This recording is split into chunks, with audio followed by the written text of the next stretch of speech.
Back to our channel. তো চলো শুরু করছি আজকে নতুন আরও একটা ব্লগ। আর আজকের ব্লগটা হচ্ছে আজকে অনেকগুলো দিন পরে শিহুর পাপা, আমি এবং শিহু আমরা সবাই মিলে কলেজের একজন স্টাফের ছেলের আজকের পৈতে আছে। তো সেই পৈতের নিমন্ত্রণ আছে। এখন মোটামুটি ঘড়িতে বাজে 7:30, সন্ধ্যা 7:30। আজকের ব্লগটা আমি এখনই শুরু করলাম। এই দেখো আমি ফুল রেডি হয়ে গেছি। আর যেহেতু রাত্রেবেলায় সেই জন্য তোমরা খুব একটা ভালো বুঝতে পারছো না। তো পরে আমি যখন ভেন্যুতে যাব তখন সেখানে গিয়ে বাকি ভিডিও নিচ্ছি। আর শিহু আর শিহুর পাপাকে একটু পরে দেখাচ্ছি, কারণ ওরা ঘরের মধ্যে নেই। আমি এই দেখো নতুন একটা পর্দা কিনেছি কিছুদিন আগে, তার সামনেই দাঁড়িয়ে এখন ভিডিওটা করছি। তো চলো আজকের ভিডিওটা আমি এখান থেকে স্টার্ট করলাম।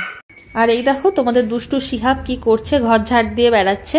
আর ওকে রেডি করে দিয়েছি। এই জামাটা ওকে ওর মামা দিয়েছিল দুর্গাপুজোর সময়, তো সেই জামাটা পরিয়েই রেডি করিয়েছি। আর মাথায় কাপড়টাও মাস্ট, কারণ ওর ঠান্ডা হালকা হালকা লেগেই রয়েছে, মাঝে মাঝে জ্বরও আসছে।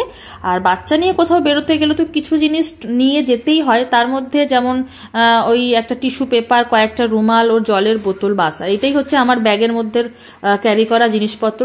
এই হচ্ছে তোমাদের শিহুর ফুল গেট আপ, আর এই হচ্ছে শিহুর পাপা। শিহুর পাপাও একদম নর্মাল লুকসে আছে, আমিও একদম নর্মাল লুকসে আছি। কারণ যেহেতু অনেকটা সন্ধ্যার দিকেই বেরোচ্ছি, এরপরে ভেন্যুতে যাওয়ার পরে শিহু আদৌ খাওয়া দাওয়া করবে কিনা বা কতটা দুষ্টুমি করবে, শাড়ি ফাড়ি পরলে তখন সামলাতে পারবো কিনা, এটা ভেবেই একদম ক্যাজুয়াল ড্রেসেই রেডি হয়েছি। তো চলো এবার বাকিটা দেখা হচ্ছে ভেন্যুতে যাওয়ার পর। ও যাই হোক, তো আমাদের গিফট তো কেনা হয়নি। তো প্রথমে গিয়েছিলাম এরকম দুটো টয়েসের দোকানে, যেখানে গিফটস অ্যান্ড টয়েস এইগুলো রয়েছে। তো সেখানে গিয়ে বেশ কিছু পুতুল দেখছিলাম। শিহু এই পুতুলটার জন্য আবদার করলো, ওটা শিহুকে কিনে দিলাম। কিন্তু আমাদের দুজন কলিগ আবার বললো যে না, পুতুল নেব না, চলো অন্য কিছু নেব। প্রথমে আমি আর শিহুর পাপাই ভাবছিলাম যে আমরা কিছু গিফট করবো আর ওনারা আলাদা করে গিফট করবে। পরে বললো না, চলো চারজনে মিলে একসাথে গিফট করি, তাহলে গিফটটা বেশি ভালো হবে। তো তারপরে আমাদের ওই একজন কলিগ একটা বই গিফট করবে ভাবলো। তারপরে কিছু ওই যে ডোমসের একটা ব্যাগ হয় যার মধ্যে অনেক কালার্স, পেন্সিলস এই সমস্ত থাকে, তো সেইগুলো একটা চুজ করা হলো। আর চুজ করলাম একটা স্টাডি টেবিল। তো স্টাডি টেবিলটা আমি চুজ করেছি, ওই দেখো যেটা নয়নদা ক্যারি করে যাচ্ছে, ওর মধ্যে ডোমসের ব্যাগটাকেও ভরে দেওয়া হয়েছে। তো চলো এবারে এই যে চলে এসেছি প্রায় ভেন্যুর সামনে। আর এটা অ্যাকচুয়ালি আমাদের যে কলিগ তার বাড়িরই কিন্তু সামনে অনেকটা প্লেস আছে, সেখানেই সুন্দর করে প্যান্ডেল করা হয়েছে। তো প্রথমেই বাইরে গাড়িটাকে রেখে নিলাম, শিহুকে নামিয়ে মাথার কাপড়টা খুলে দিয়েছি, কারণ ভেন্যুতে প্রচুর লোকজন আছে, বেশ গরম গরম ওয়েদার। তো সেই জন্য আর ভিতরে ঠান্ডার কোনো অপশান নেই দেখে ওকে মাথার কাপড়টাও খুলিয়ে দিয়েছি। দেখো খুব সুন্দর করে ডেকোরেট করেছে ভেন্যুটাকে, মানে ওদের বাড়ির সামনের প্লেসটাকে। তো আর খুব হালকা শব্দে গান চলছিল, রবীন্দ্রসঙ্গীত চলছিল, যেটা শুনতেও খুব ভালো লাগছিল। আর এখানে ঢুকতে ঢুকতেই দেখো আমাদের বেশ কিছু কলিগসের সঙ্গে দেখা হয়ে গেল। নয়নদাই ওই বাবুটার হাতে দিয়ে দিল গিফটটা। যেহেতু এটা পৈতে বা উপনয়ন বলে, তো ওকে ন্যাড়া করে দিয়েছে, বললো মাথায় টুপিটা পড়েছে, বেশ ভালো লাগছে। আর এই যে ভদ্রমহিলা, ইনি হচ্ছেন বৌদি, মানে আমাদের যিনি কলিগ আছেন তার ওয়াইফ। আর এই দেখো শিহু গিয়ে ওদেরকে পেয়ে গেছে। এই যে বেবিগুলোকে দেখতে পাচ্ছ, যার উপনয়ন সে তো রয়েইছে, তার সাথে তার কিছু ফ্রেন্ড রয়েছে। আর ওই বয়সী বাচ্চা ছেলে যদি শিহাব পায়, তাহলে শিহাবের আর কিচ্ছু লাগে না। আর দেখো ভেন্যুটা কি সুন্দর করে ডেকোরেট করেছে। যদিও অনেকটা রাত হয়ে গেছিল, এই সময়তে স্টার্টার আর কিছু খেতে ইচ্ছা করছিল না, কিন্তু আমাদের বাকি কলিগরা তারা কোনোভাবেই ছাড়বে না, বলছে না বেশ কিছু স্টার্টার রয়েছে, চলো একটু একটু করে আমরা ট্রাই করে দেখি। তো এটাই বা কখন খাবো, আর কখন আমরা মেন কোর্স করব, আর কখন শিহাবকে খাওয়াবো, এই সমস্ত ভেবে খুব চাপে ছিলাম। তো যাই হোক, একটা মকটেল নিলাম, আমি একটা সিম্পল ম্যাঙ্গো মকটেল নিলাম, আর শিহুর পাপাকে একটা ব্লু লাগুন মকটেল দেওয়া হলো। আর এই দেখো পকোড়ার জন্য, শিহাবের জন্য আমি পকোড়া নিলাম, যেহেতু অনেকটা রাত হয়ে গেছে, তো ভাবলাম কি খাবে কি না খাবে। তো ভেজ পকোড়া ছিল, চিকেন পকোড়া ছিল, তো ওকে ভেজ পকোড়াই দিয়েছি, কারণ পনিরটা শিহু ভালোবাসে খেতে। অন্যদিকে দেখছি একটা স্টার্টারে রয়েছে ফ্রুটস। এবার বলো এত রাতে কি আর ফ্রুটস খেতে ভালো লাগে? কিন্তু সেখানে দেখছি ড্রাগন ফ্রুটস আছে, কিউই আছে, ভ্যারাইটিস টাইপ অফ গ্রেপস রয়েছে, আরো বিভিন্ন রকম ফল রয়েছে, আপেল টাপেল এই সমস্ত।